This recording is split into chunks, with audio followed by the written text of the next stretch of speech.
चलिए बच्चों, आज हम बात करेंगे ऑक्सीजन फैमिली में ओजोन के बारे में, थोड़ा सा सल्फर के बारे में डिस्कशन करेंगे। इसके बाद आपका ब्लॉक पूरी तरह से आपका कंप्लीट हो जाएगा। तो हम बात करने जा रहे हैं सबसे पहले ओजोन पे तीन टाइप के प्रॉब्लम पूछे जाते हैं। इन दोनों प्रॉब्लम पर डिस्कशन कर लेते हैं। फिर हम सल्फर पे बात करेंगे, sulphur allotrope and structure of sulphur के बारे में डिस्कशन करेंगे, जो कि आपके एग्जाम में पूछा गया है। तो सबसे पहले हम बात करें जो आपके एग्जाम में पूछा जाता है, तो यहाँ पे पहला जो टॉपिक है आपका ओजोन। और हम बात करने जा रहे हैं ओजोन के प्रिपरेशन के बारे में। आप ओजोन आप कैसे बनाएंगे, उसके प्रिपरेशन के बारे में थोड़ा सा डिस्कशन कर लेते हैं।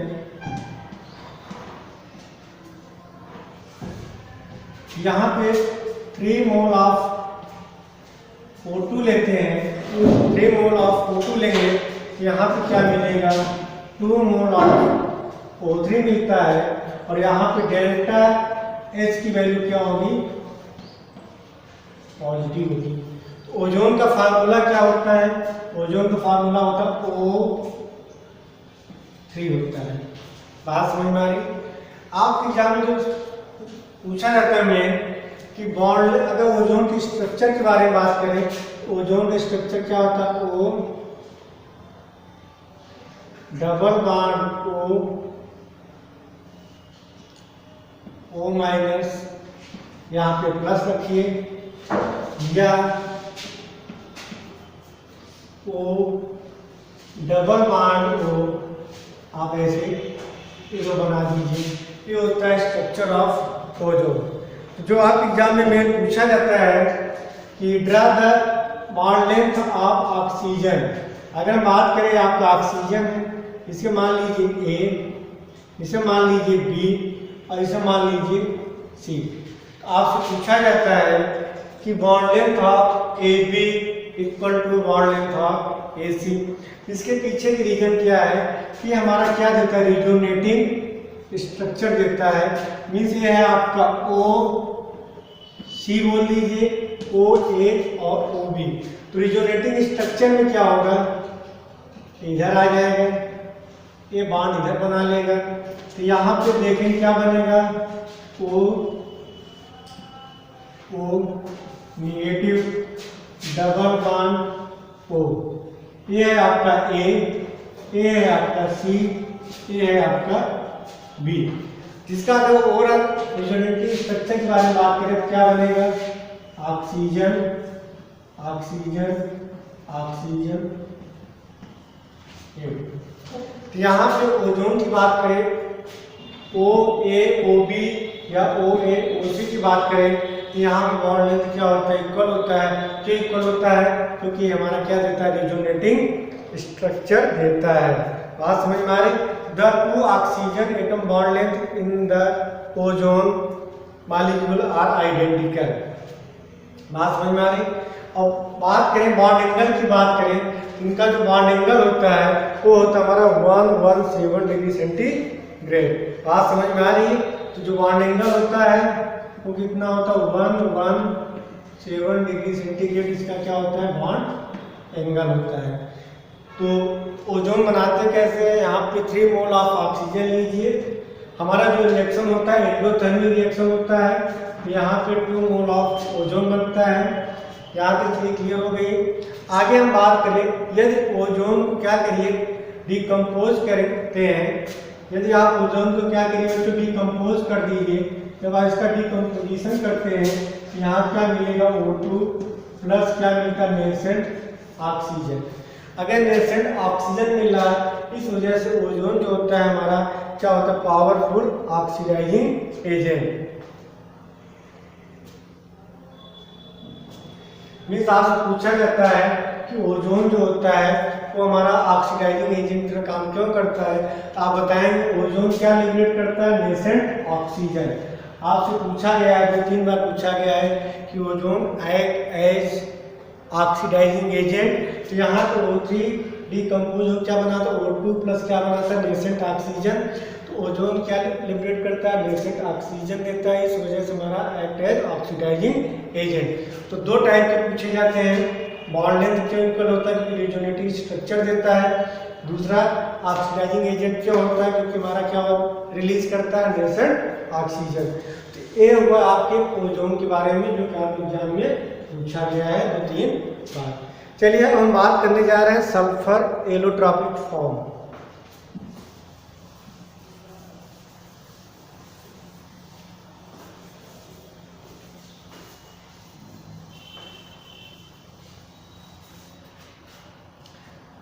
चलिए तो यहाँ पे हम बात करने जा रहे हैं सल्फर के एलोट्रॉपिक फॉर्म। तो सल्फर की बात करें तो यहाँ पे हम जो बात करेंगे क्रिस्टलाइन सल्फर। तो हेडिंग डालिए सल्फर एलोट्रॉपिक फॉर्म। यहाँ पे हम बात करेंगे क्रिस्टलाइन सल्फर। क्रिस्टलाइन में 2 सल्फर पढ़ेंगे, एक पढ़ेंगे अल्फा सल्फर, सेकेंड में क्या बोलेंगे बीटा सल्फर। पहले क्या बोलते हैं अल्फा सल्फर, सेकेंड क्या बोलते हैं बीटा सल्फर। तो एक एक करके हम बात करेंगे अल्फा सल्फर का क्या क्या नाम है। तो पहला हेडिंग डालिए बच्चों अल्फा सल्फर। इसका दूसरा नाम होता है रोम्बिक सल्फर, या इसका तीसरा जो नाम होता है आर्थोरम्बिक सल्फर।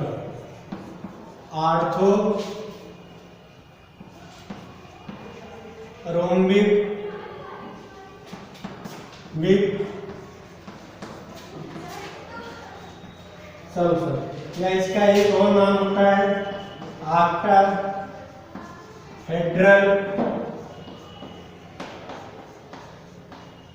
सल्फर। तो अल्फा सल्फर की बात करें तो क्रिस्टलाइन की बात करें, क्रिस्टलाइन में 2 है, एक आपका अल्फा सल्फर और दूसरा क्या होता है बीटा सल्फर।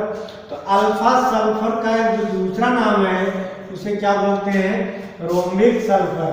आप एग्जाम में या तो अल्फा सल्फर लिख के आएगा या तो रोम्बिक सल्फर लिख के आएगा। आर्थोरोम्बिक सल्फर या ऑक्टाहेड्रल सल्फर लिख के एग्जाम में कभी नहीं पूछा जाता है। तो अगर हम बात करें अल्फा सल्फर की बात करें तो ये पहला पॉइंट नोट करिए, this is most stable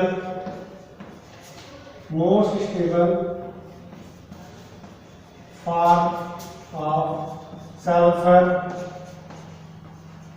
at room temperature. तो जो हमारा अल्फा सल्फर होता है ये क्या होता है, this is the most stable form of the sulphur at the room temperature. तो जो रूम टेम्परेचर की बात करें अल्फा सल्फर जो होगा वो ज़्यादा स्टेबल होगा किससे, बीटा सल्फर से। इतने पॉइंट नोट करिए फिर आगे चलते हैं।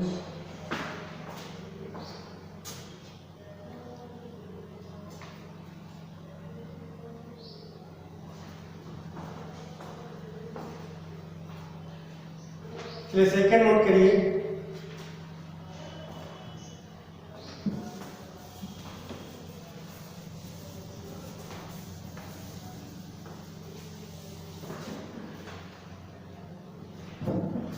सेकेंड पॉइंट नोट करिए, it is insoluble in water. Third point इसमें आपको क्या लिखना है, soluble in CH2 carbon disulphide. जो हमारा अल्फा होता है वो वाटर में क्या होता है इनसॉल्युबल होता है। इनसॉल्युबल क्यों होता है, क्योंकि जो हमारा अल्फा सल्फर होता है इसके स्ट्रक्चर की बात करें तो हमारा S8 के फॉर्म में मिलता है। S8 मतलब क्या बना है, क्राउन ईथर बनाता है। क्राउन ईथर के स्ट्रक्चर के बारे में बात करें S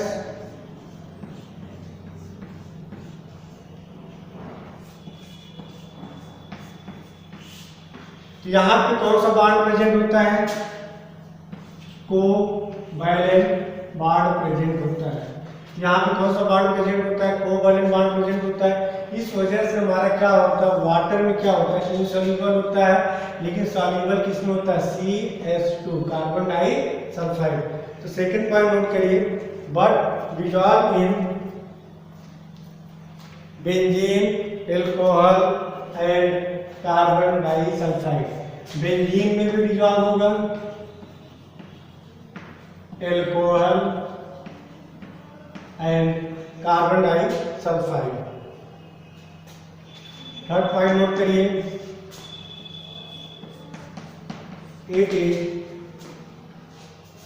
it has little thermal and electrical conductivity.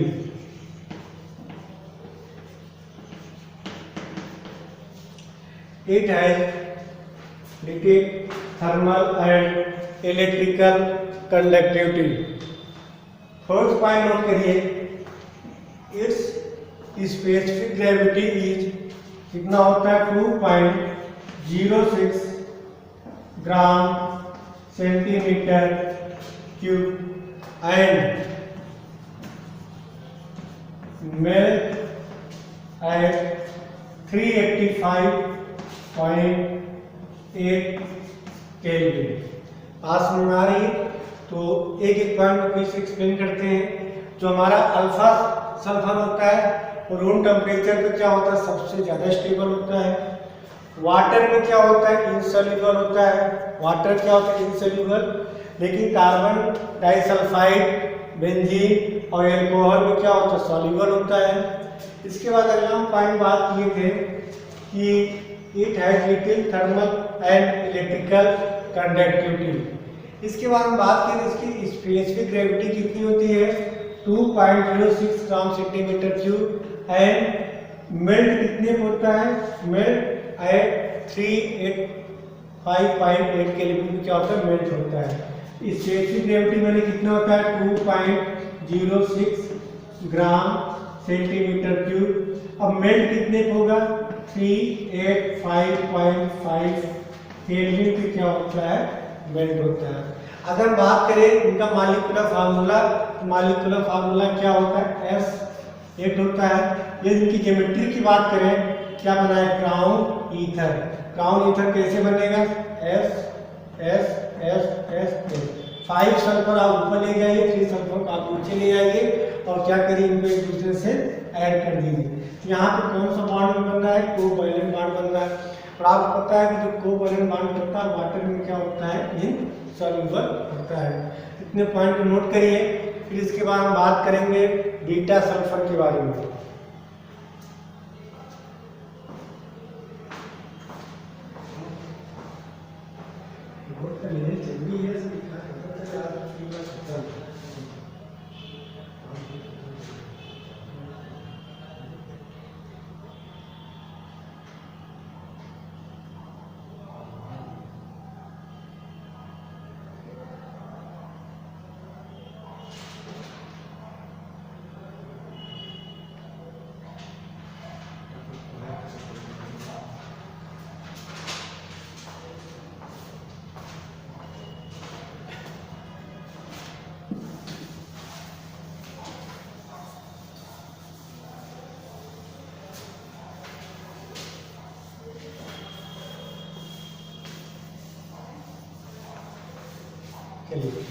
इसके बाद हम बात करने जा रहे हैं मोनोक्लिनिक सल्फर या बीटा सल्फर के बारे में। मोनोक्लिनिक सल्फर या बीटा सल्फर। मोनोक्लिनिक सल्फर या बीटा सल्फर बोलते हैं। अल्फा सल्फर क्या बोलते हैं, रोमिक सल्फर बोलते हैं। बीटा क्या बोलते हैं, मोनोक्लिनिक सल्फर। यदि मोनोक्लिनिक सल्फर की बात करें, इनका जो फार्मूला होगा क्या होगा, S8 होगा। यदि इनकी ज्योमेट्री की बात करें, सेम वही ज्योमेट्री बनेगी, क्राउन ईथर होता है। ग्राउंड ईथर मीन्स क्या बनेगा, एस।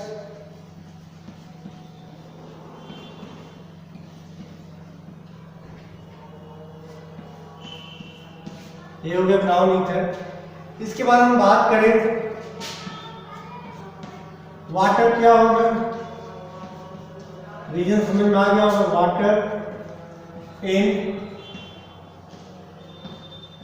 सॉल्यूबल। कार्बन डाइसल्फाइड में क्या होगा, CH2 में क्या होगा,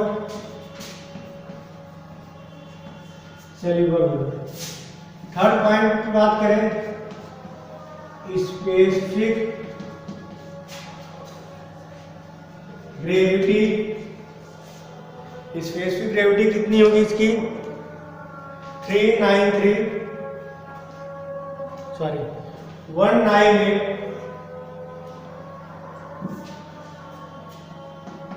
1.98 ग्राम सेंटीमीटर क्यूब। अब मेल्ट कितने टेम्परेचर पे होगा, 393 केल्विन पे क्या होगा, मेल्ट होगा। अब एक एक पॉइंट समझिएगा। आर्थोरम्बिक की बात करें, आर्थोरम्बिक या मोनोक्लिनिक, दोनों वाटर में क्या होंगे, इनसॉल्युबल। दोनों का एक कॉमन मिल गया। दोनों क्या होंगे, कार्बन डाइसल्फाइड में क्या होंगे, सॉल्युबल होंगे। लेकिन रूम टेम्परेचर पे आपसे पूछा जाता है कि रूम टेम्परेचर पे अल्फा सल्फर या रोम्बिक सल्फर को ज्यादा स्टेबल होगा, इससे मोनोक्लिनिक या बीटा सल्फर से।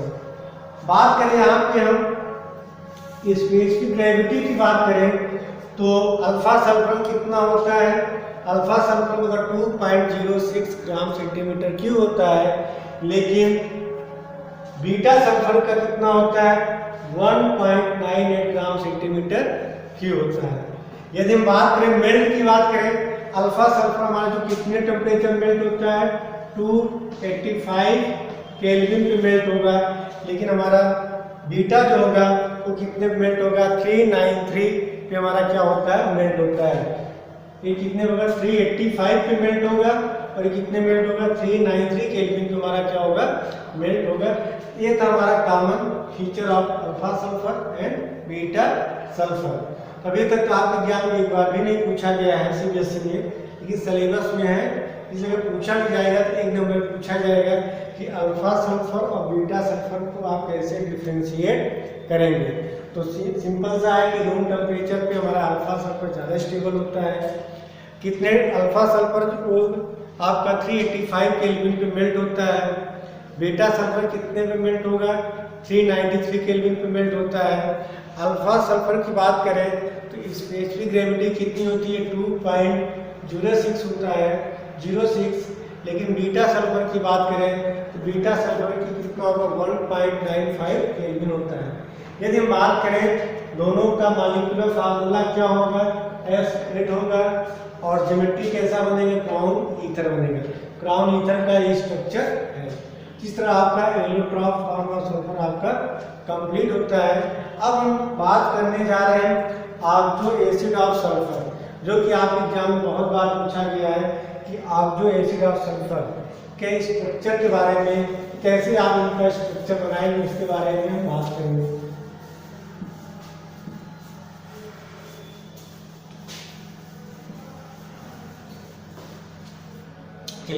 एक आपसे और एग्जाम पूछा जाता है कि सल्फर, जो पूछा गया बहुत बार, सल्फर जो होता है, इसको सुनना, एक दो तीन बार पूछा गया है। सल्फर जो होता है वो वेपर में, वेपर स्टेट में पैरामैग्नेटिक होता है। रीजन पूछा गया है, याद करिए। बात करें सल्फर की, बात करें तो सल्फर जो होता है वेपर स्टेट में किस फॉर्म में मिलता है, S2 के फॉर्म में मिलता है।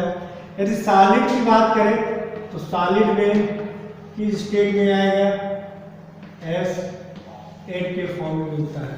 एक एक पॉइंट सुनना, आपसे पूछा जाता है O2 जो है वो गैस है, लेकिन सल्फर जो है वो सॉलिड है। सारे रीजन को समझना, O2 हमारा जो होता है गैस होता है, सल्फर क्या होता है सॉलिड होता है। सल्फर जो होता है हमारा किस फॉर्म में एग्जिस्ट करता है, एसिड के फॉर्म में मिलता है। ऑक्सीजन किस में मिलता है, O2 के फॉर्म में मिलता है। यहाँ पे इसका मॉलिक्यूलर मास क्या होगा, मॉलिक्यूलर मास इसका क्या होगा, O2 का मॉलिक्यूलर मास कम होगा, लेकिन सल्फर का मॉलिक्यूलर मास क्या होगा, ज्यादा होगा। ऑक्सीजन की बात करेंगे तो ऑक्सीजन का 16 × 2 कितना आ जाएगा, 32 आ जाएगा। बात समझ में आ रही है। लेकिन यहाँ पे बात करें तो इसका मॉलिक्यूलर मास ज्यादा होगा। यदि इसका मॉलिक्यूलर मास ज्यादा है तो यहाँ पे वैन डर वाल्स फोर्स भी ज्यादा होगा। यदि यहाँ पे वैन डर वाल्स फोर्स ज्यादा है तो सॉलिड के फॉर्म में एग्जिस्ट करेगा। लेकिन यहाँ पे मॉलिक्यूलर मास कम है, तो मॉलिक्यूलर मास कम है तो यहाँ पे वैन डर वाल्स फोर्स का वीक होगा, इस वजह से ये गैस के फॉर्म में एग्जिस्ट करता है। आप रीजन देंगे कि यहाँ पे वैन डर वाल्स फोर्स क्या होगा, यहाँ पे वैन डर वाल्स फोर्स क्या है, वीक है। क्यों वीक है, क्योंकि इनका मॉलिक्यूलर मास क्या होता है, कम होता है। सल्फर जो होगा एसिड के फॉर्म में एग्जिस्ट करता है, मीन्स यहाँ पे van der Waals force of attraction ज्यादा होगा, इस वजह से हमारा सॉलिड के फॉर्म में एग्जिस्ट करता है। दूसरा पूछा जाता है कि हमारा सल्फर जो होता है वेपर स्टेट में पैरामैग्नेटिक होता है। इसका मेन रीजन है कि दो अनपेयर्ड इलेक्ट्रॉन जो होते हैं पाई एंटी बॉन्डिंग में प्रेजेंट होते हैं। H2 जो होता है हमारा किस तरह दिखेगा, O2 की तरह। आप 11 में जाइए, वहां O2 का मैंने ये मोटी डायग्राम बनाया था, कुछ आपको याद आ रहा होगा। ऊपर जाकर देखेंगे ये हमारा क्या था, पाई एंटी बॉन्डिंग, पाई एंटी बॉन्डिंग।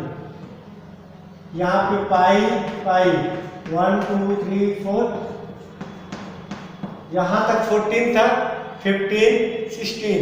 आपसे पूछा गया होगा 11th में, आप ये मोटी वाला चैप्टर देखिए, वहाँ पे बार बार मैंने बताया थी O2 जो था पैरामैग्नेटिक होता है। तो रीजन क्या बताए थे कि पाई एंटी बॉन्डिंग में दो अनपेयर्ड इलेक्ट्रॉन प्रेजेंट होते हैं। यदि अनपेयर्ड इलेक्ट्रॉन प्रेजेंट है तो क्या होगा, पैरामैग्नेटिक होगा।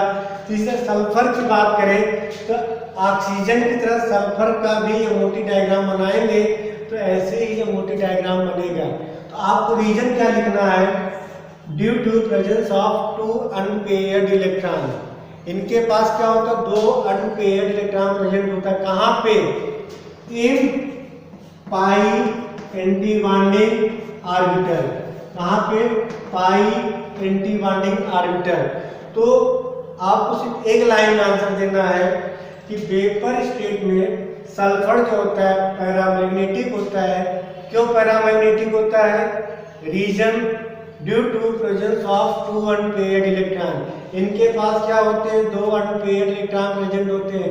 कहाँ पे प्रेजेंट होते हैं, पाई एंटी बॉन्डिंग ऑर्बिटल। पास में एक एक नंबर पे पूछे जाते हैं। पहला पूछा जाता है O2 gas, sulphur solid. O2 में वैन डर वाल्स फोर्स क्या होगा, वीक होगा। यहाँ पे मॉलिक्यूलर मास ज्यादा है, यहाँ पे वैन डर वाल्स फोर्स क्या होगा, ज्यादा होगा। यदि van der Waals force of attraction बढ़ेगा तो हमारा क्या बनाएगा, सॉलिड बनाएगा। क्लियर। दूसरा पूछा जाता है कि सल्फर जो होता है पैरामैग्नेटिक होता है। रीजन क्या है, इनके पास दो अनपेयर्ड इलेक्ट्रॉन होते हैं। कहाँ पे, पाई एंटी बॉन्डिंग में। आप ये मोटी वाला चैप्टर खोलिएगा 11th में, वहां पे आपको पूरा डायग्राम सिखाया गया है। ठीक है, चलिए दो समझ में आ गया हो। तीसरा आपसे पूछा जाता है कि ऑक्सीजन जो होता है पाई बॉन्ड क्या बनाता है।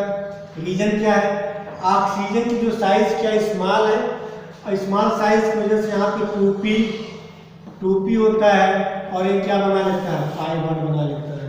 क्लियर। चलिए, तो ये आपके सल्फर से प्रॉब्लम पूछे जाते हैं।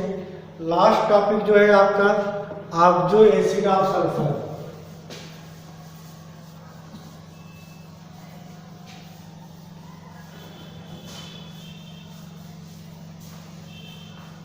हेडिंग डालिए ऑक्सो एसिड ऑफ सल्फर।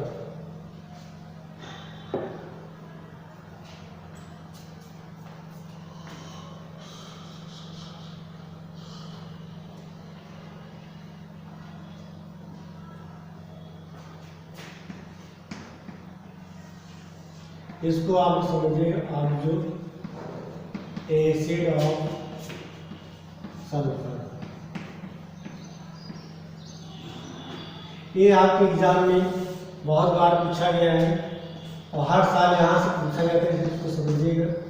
आप जो एसिड मैंने बताया था हाइड्रोजन्स वाले में भी, आप जो एसिड का मतलब क्या होता है, जब OH बांड किससे अटैच हो, नॉन मेटल से, ऐसे कंपाउंड को क्या बोलते हैं, आप जो एसिड बोलते हैं। मीन्स OH बांड किससे अटैच हो, नॉन मेटल से। जैसे यहाँ पे OH बांड किससे अटैच हो, सल्फर से, क्या बोलेंगे, आप जो एसिड ऑफ सल्फर।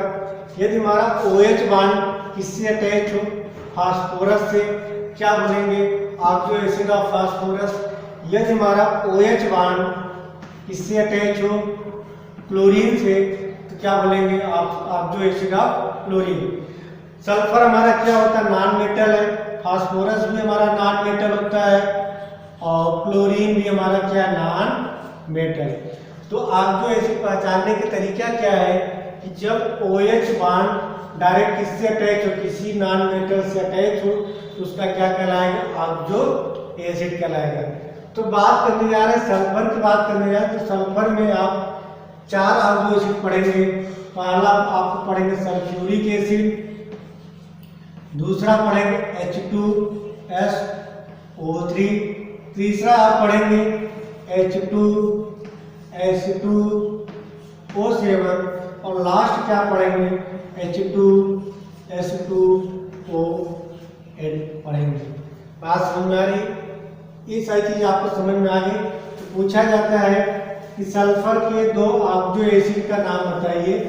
तो ये 4 हैं, 4 में से आपको 2 ही बताने हैं, सल्फ्यूरिक एसिड, सल्फोरस एसिड, यहाँ पे H2S2O7, ये आपका दिया H2S2O8 दिया गया। तो यहाँ से 2 प्रॉब्लम पूछे जाते हैं। पहला जो आपसे पूछा जाता है स्ट्रक्चर पूछा जाता है, दूसरा पूछा जाता है आप जो एसिड ऑफ सल्फर। तो एक एक करके हम बात कर रहे हैं, यहाँ पे आप समझते जाइए। यदि बात करें सल्फर की, बात करें बच्चों, तो सल्फर का मैक्सिमम ऑक्सीडेशन स्टेट कितना होता है, 6। एक पॉइंट सुनना, ये सल्फर का मैक्सिमम ऑक्सीडेशन स्टेट कितना होता है, 6। यदि कोई भी कंपाउंड दिया गया है, यदि अपने मैक्सिमम ऑक्सीडेशन स्टेट में दिया गया है, जैसे यहाँ पे बात करें सल्फर है, यहाँ पे भी सल्फर है, ये भी सल्फर है, यहाँ पे भी आपका सल्फर दिया गया है। यहाँ की बात करेंगे सल्फर का मैक्सिमम आप ऑक्सीडेशन स्टेट निकालेंगे, कितना आएगा, निकाल चेक कर लीजिए कितना आएगा, +4 आएगा। यहाँ पे आप सल्फर का निकालेंगे, कितना आ जाएगा, +6 आ जाएगा। क्लियर है। सल्फ्यूरिक एसिड में सल्फर का मैक्सिमम ऑक्सीडेशन स्टेट कितना आ रहा है, +6 आ रहा है। यहाँ पे कितना आ रहा है, +4 आ रहा है। यहाँ पे निकाल के चेक करिए कितना आएगा, +6 आ रहा है। यहाँ पे अगर आप नॉर्मल अगर बात करें, अगर आप नॉर्मली निकालते हैं तो यहाँ पे इसका ऑक्सीडेशन स्टेट कितना आएगा, +7 आएगा। निकालना आपको आ गया होगा। ऑक्सीजन पे चार्ज क्या होता है, -2 × 8 -16, यहाँ पर 2 कर देंगे, 14 / 2 +7। लेकिन मैंने बताया था कि सल्फर का मैक्सिमम ऑक्सीडेशन स्टेट कितना होता है, +6। तो कभी भी अगर आपसे पूछा जाए तो यहाँ पे इसका ऑक्सीडेशन स्टेट कितना आएगा, +6 आएगा। आपको रेडॉक्स वाले चैप्टर में मैंने बताया था। तो एक बार फिर समझिएगा, ये हमारे जितने भी लिखे गए हैं आप जो एसिड ऑफ सल्फर है, ये आपके H2SO4, H2SO3, H2S2O7, H2S2O8। Sulphur का मैक्सिमम ऑक्सीडेशन स्टेट कितना हो सकता है, +6। कभी भी +6 से ज़्यादा नहीं होता है, ये चीज़ क्लियर। यदि आपका +6 से ज़्यादा आ रहा है तो उसको क्या मानेंगे, +6। और ये इंडिकेट कर रहा है कि यदि हमारा आप नॉर्मल कंडीशन पे निकालते हैं, नॉर्मल कंडीशन पे अगर आप निकाल रहे हैं मोर देन 6 आ रहा है, तो तुरंत समझ जाइए कि वहाँ पे पर ऑक्सी लिंकेज प्रेजेंट है। पर ऑक्सी लिंकेज मतलब पर ऑक्साइड लिंकेज प्रेजेंट है। मीन्स यहाँ पे नॉर्मल कंडीशन में निकालते हैं तो +7 आता है, लेकिन कभी +7 नहीं आएगा। तुरंत समझ जाइए कि यहाँ पे कौन सा लिंकेज प्रेजेंट होगा, पर ऑक्साइड लिंकेज प्रेजेंट होगा। ये सारी चीज़ें आपको क्लियर होगी। अब हम एक एक करके स्ट्रक्चर के बारे में बात करते हैं, यहाँ पे आप समझते जाइए। ये है आपका पहला सल्फ्यूरिक एसिड।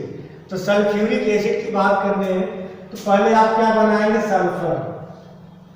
क्या बनाएंगे, सल्फर। यहाँ पे ऑक्सीजन, 2 ऑक्सीजन बना दीजिए डबल बॉन्ड, बिना कुछ सोचे समझे क्या बना देंगे, डबल बॉन्ड बन गया। सल्फ्यूरिक एसिड है +6 है, H2SO4 क्या बोलते हैं, सल्फ्यूरिक एसिड। सेंटर एटम क्या होगा, सल्फर। अब सल्फर आपने लिखा, 2 ऑक्सीजन आप बिना कुछ सोचे समझे बना दीजिए। अब चेक करिए कितने हाइड्रोजन है, 2। कितने ऑक्सीजन बचे, 2। तो वहां पे क्या जोड़ देंगे, OH। ये हुआ किसका, स्ट्रक्चर ऑफ सल्फ्यूरिक एसिड। चलिए अब यहाँ पे बात करें H2SO3, इसे क्या बोलते हैं, सल्फ्यूरस एसिड। यहाँ पे मैंने कंडीशन क्या बताया, सल्फर डबल बॉन्ड बिना कुछ सोचे समझे आप बना दिए, और साथ में एक OH बॉन्ड बना दीजिए। समझिए आपको कोई भी स्ट्रक्चर दिया गया है, आपको 3 चीज फॉलो करना है। सल्फर बनाना सेंटर एटम पे, 2 ऑक्सीजन डबल बॉन्ड बनाए, डबल बॉन्ड हो और एक OH बना दीजिए। आगे आपको पूरा बैलेंस करना है। यहाँ पे आपने क्या किया, सल्फर बनाया, डबल बॉन्ड OH। अब क्या बच गया, एक हाइड्रोजन, 3 ऑक्सीजन से 1 2 3 और एक हाइड्रोजन OH बॉन्ड बना लिया। यहाँ पे एक हाइड्रोजन बच गया तो डायरेक्ट इसे अटैच कर देंगे सल्फर से। क्लियर है। चलिए ये दोनों आपको समझ में आ गए होंगे, सल्फ्यूरिक एसिड और सल्फ्यूरस एसिड। कंडीशन क्या था, सल्फर डबल बॉन्ड हो OH, ये आपको बनाना है। बाकी जो बच जाए आपको उसको मैनेज करना है। एक ऑक्सीजन एक H यहाँ से बच गया, आपने OH लगा दिया। यहाँ पे देखिए सल्फर डबल बॉन्ड हो OH। अब यहाँ पे एक हाइड्रोजन बचा, डायरेक्ट मैंने किससे अटैच कर दिया, हाइड्रोजन से। अब एक ही चीज को समझिए, ये हमारा मैक्सिमम ऑक्सीडेशन स्टेट में है, इस वजह से हमारा क्या होगा, ऑक्सीडाइजिंग एजेंट की तरह काम करेगा। पॉइंट को सुनना, यदि कोई भी आपका कंपाउंड दिया गया हो, यदि मैक्सिमम ऑक्सीडेशन स्टेट में है, किसमें दिया गया है, मैक्सिमम ऑक्सीडेशन स्टेट में दिया गया है, तो हमेशा ऑक्सीडाइजिंग एजेंट की तरह काम करेगा। किस तरह काम करेगा, ऑक्सीडाइजिंग एजेंट की तरह। जैसे बात करें H3PO4 नाइट्रोजन फैमिली का है, +5 में दिया गया है, ये हमारा ऑक्सीडाइजिंग एजेंट की तरह काम करेगा। नाइट्रिक एसिड की बात करें, HNO3 की बात करें, तो यहाँ पे निकालेंगे +5 आएगा, मीन्स नाइट्रोजन फैमिली की बात करें तो मैक्सिमम ऑक्सीडेशन स्टेट कितना होता है, +5 होता है। तो यदि कोई भी कंपाउंड या मॉलिक्यूल अपने मैक्सिमम ऑक्सीडेशन स्टेट में दिया गया है तो हमारा ऑक्सीडाइजिंग एजेंट की तरह काम करेगा। नाइट्रिक एसिड, फास्फोरिक एसिड या सल्फ्यूरिक एसिड या जितने इक वाले एसिड आए, phosphoric acid, sulphuric acid, nitric acid, तो जितने इक वाले एसिड आते हैं वो हमेशा ऑक्सीडाइजिंग एजेंट की तरह काम करेंगे। क्लियर। यदि हमारा कोई कंपाउंड या मॉलिक्यूल यदि अपने मिनिमम ऑक्सीडेशन स्टेट में है, मिनिमम ऑक्सीडेशन स्टेट में है, तो क्या करेंगे, रिड्यूसिंग एजेंट की तरह काम करेंगे। जैसे सल्फर की बात करें, सल्फर का ऑक्सीडेशन स्टेट क्या होगा, +2। पॉइंट को सुनना बच्चों, सल्फर के 3 मैंने बताया था, +2 +4 +6। +6 वाला हमेशा ऑक्सीडाइजिंग एजेंट की तरह काम करेगा, +2 वाला रिड्यूसिंग एजेंट की तरह काम करेगा, लेकिन +4 वाला वो रिड्यूसिंग की तरह भी काम करेगा और ऑक्सीडाइजिंग एजेंट की भी तरह काम करेगा। फिर सुनना, +6 वाला हमेशा ऑक्सीडाइजिंग, +4 वाला ऑक्सीडाइजिंग रिड्यूसिंग दोनों, और +2 वाला हमेशा रिड्यूसिंग एजेंट की तरह काम करेगा। बात समझ में आ रही? ऐसा क्यों, सारी चीजें मैंने लेक्चर में एक्सप्लेन किया हो। क्लियर है। चलिए ये दोनों आपको समझ में आ गए होंगे, ये आपका सल्फ्यूरिक एसिड, ये आपका सल्फ्यूरस एसिड। क्लियर है। चलिए ये दो आपको समझ में आ गए होंगे। यहाँ पे हम बात करें यहाँ पे सल्फर कितने थे 1, यहाँ पे सल्फर कितने थे 1, लेकिन यहाँ पे कितने सल्फर दिए गए 2। तो इनका स्ट्रक्चर कैसे बनाएंगे इस पे थोड़ा डिटेल में बात कर लेते हैं।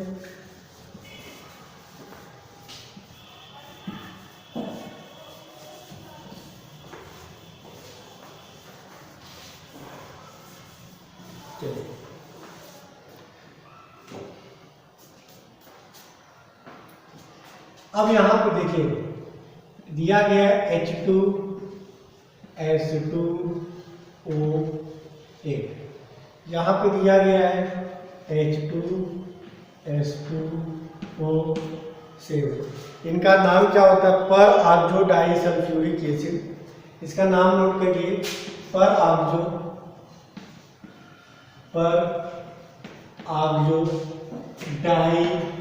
Disulphuric acid.